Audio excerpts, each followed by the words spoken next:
Magandang gabi po mga kamaster. Pag-uusapan po natin sa video kong ito ngayon ay tungkol po sa mga PVC series ng mga nauso pong kisame ngayon.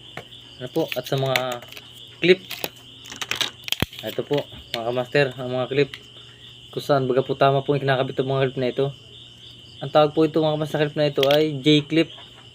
J-clip po ito para po sa mga yan po, sa mga gilid lang po, sa mga gilid paikot ng inyo pong kisame, ano po.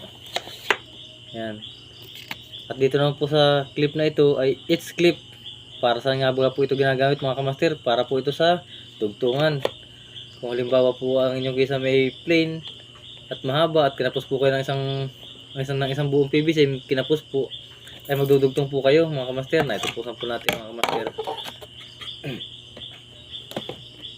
Ayan mga kamaster. Diyan po yan mga kamaster nilalagay. Yan. Yan. Diyan po yung mga kamaster nilalagay. Ito pong it's clip po na ito mga kamaster. Ayan. Sa dugtungan. At ito naman pong J-clip na ito. Dito naman po ito talaga. Tama kinakabit sa mga gilid lang po ng inyong kisame. Kung plain po inyong kisame, ay dito lang po ito mga kamaster nilalagay. Ayan. Tawag po ito mga kamaster ay J-clip. Ayan. Dito naman po ay it's clip para po sa mga dugtungan mga kamaster. Dito lang po mga kamaster aking video. Maraming po salamat.